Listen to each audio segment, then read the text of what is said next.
नमस्ते दोस्तों, मैं आज एक नई वीडियो के साथ में आप लोगों के सामने आई हूँ। जैसे कि कल मैंने शॉर्ट वीडियो में आप लोगों के सामने बताया था हिंदी भाषा के विकास क्रम के बारे में। आज मैं बताऊंगी आप लोगों को हिंदी भाषा का इतिहास और उसके विकास क्रम के बारे में थोड़ा डिटेल्स में समझाऊंगी। आप लोग जो भी नोट्स हैं उसको नोट करते जाइएगा जो आप लोग को इम्पोर्टेंट लगे, और मैं बता दूंगी किस प्रकार के क्वेश्चन पूछे जाते हैं एग्जाम में, वो आप लोग नोट करते जाइएगा। अगर मेरा वीडियो आप लोग को पसंद आता है तो आप लोग मेरे चैनल को सब्सक्राइब करना ना भूलें। लाइक कमेंट शेयर वो तो आप लोग करेंगे, मुझे विश्वास है। आइए जानते हैं हिंदी भाषा का इतिहास क्या है। हमें किसी भी विषय को जानने से पहले उसका इतिहास जानना बहुत ही ज़रूरी होता है। इतिहास जाने बगैर हम किसी भी विषय को अच्छी तरह से नहीं जान पाते हैं। इसलिए मैं आज आप लोग के सामने इस वीडियो को लेकर आई हूँ कि हिंदी भाषा का इतिहास क्या है, वो जानना ज़रूरी है सबके लिए। तो हिंदी भाषा का इतिहास, जैसे कि आपको कल मैंने बताया ही था, हिंदी भाषा का विकास क्रम क्या था। संस्कृत, पाली, प्राकृत, अपभ्रंश, अवहट्ट, हिंदी, इस तरह से हिंदी भाषा का विकास हुआ था। और संस्कृत भारत की सबसे प्राचीन भाषा थी और संस्कृत को देव भाषा के रूप में भी जाना जाता है। देव भाषा यानी देवताओं की भाषा।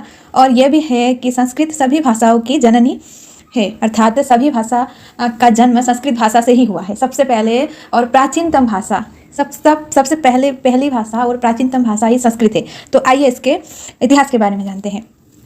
हिंदी भाषा का इतिहास। भारत यूरोपीय कुल की भाषाओं का वैज्ञानिक अध्ययन स्पष्ट करता है कि यूरोपीय कुल की भाषाओं को बोलने वाले पूर्वज किसी युग में एक ही स्थान पर रहते थे या विभिन्न साम्यवादियों में उनके समूह भिन्न भिन्न स्थानों में फैल गए थे। सन 1870 ईस्वी में अस्कोली नामक विद्वान ने लैटिन और अवेस्त ध्वनियों का तुलनात्मक अध्ययन करने के पश्चात यह निष्कर्ष निकाला कि मूल भारतीय भाषा की कंठ ध्वनियाँ कुछ शाखाओं में कंठ और कुछ में संघर्ष स रूप में परिवर्तित होकर विद्यमान है। फ्रान ब्रेंड के नामक विद्वान ने इन दोनों वर्गों को सतम और केतम वर्ग में विभाजित कर दिया। इस प्रकार हिंदी भारतीय ईरानी स्कूल की सतम पर शाखा के अंतर्गत आती है। ये आप लोग देख लीजिएगा, इसको आप लोग नोट भी कर सकते हैं। ये बहुत इंपॉर्टेंट है, जो कि भारतीय परिवार है। इसमें आप लोग की सभी भाषाओं के बारे में जानकारी मिलेगी कि किस प्रकार से हिंदी का उद्भव हुआ था और इसका इतिहास क्या था, कब से ये शुरू हुई, किसने शुरू किया था। इस पैराग्राफ में आप लोग को पता चल जाएगा, ये आप लोग देख लीजिएगा। अभी जानते हैं जो हिंदी भाषा अर्थात भारतीय परिवार था, भारतीय आर्य भाषाओं का जो परिवार था, उसके भी 3 वर्ग माने जाते हैं, अर्थात 3 कालखंड में विभाजित किया गया है कालक्रम को। उसमें से प्रथम है पुरातन काल 500 ईस्वी पूर्व तक वैदिक संस्कृत, मध्यकाल 500 ईस्वी पूर्व से 1000 ईस्वी पूर्व तक पाली, प्राकृत, अपभ्रंश, आधुनिक काल 1000 ईस्वी से अब तक हिंदी तथा अन्य भारतीय आर्य भाषाएं। प्रथम सदी आते आते सामान्य अभिव्यक्ति की भाषा में परिवर्तन हुआ। यह परिवर्तन प्राकृत भाषा के नाम से जाना गया। जैसे कि मैंने कल बताया ही था कालक्रम के बारे में, उसी के बारे में यहाँ पर डिटेल्स में दिया गया है। आप लोग इसको नोट करते जाइएगा, आप लोग के लिए सहायता होगी। उसके बाद आइए जानते हैं हिंदी भाषा का विकास कैसे हुआ। विकास के प्रथम स्टेज पर तो संस्कृत ही आता है, क्योंकि संस्कृत से ही हिंदी भाषा का विकास हुआ है। संस्कृत, पाली, प्राकृत, अपभ्रंश, अवहट्ट और हिंदी, ये तो आप लोगों को पता हो गया होगा, क्योंकि मैं कल से यही बात बोल रही हूँ, आज भी बोल चुकी हूँ बहुत बार। संस्कृत पाली प्राकृत भाषा से हुई अपभ्रंश तक पहुँचती है, फिर अपभ्रंश अवहट्ट से गुजरती हुई प्राचीन आरंभिक हिंदी का रूप लेती है।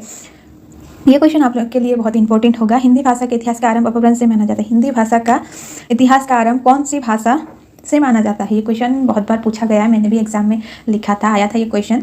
हिंदी भाषा के इतिहास का आरंभ किस भाषा से माना जाता है? किस भाषा से माना जाता है, इंपॉर्टेंट है, आप लोग नोट कर लीजिएगा।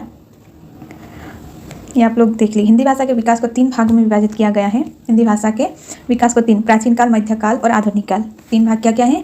प्राचीन काल, मध्यकाल और आधुनिक काल। ये भी इंपॉर्टेंट है, देखना प्राचीन काल में क्या क्या आता है।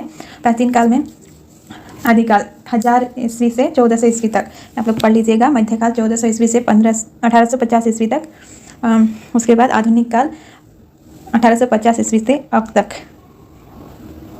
देख लिया। और आधुनिक युग को भी 5 भागों में बांटा गया है। पूर्व भारत हिंदू युग, भारत हिंदू युग, द्विवेदी युग, प्रेमचंद युग, स्वतंत्र युग।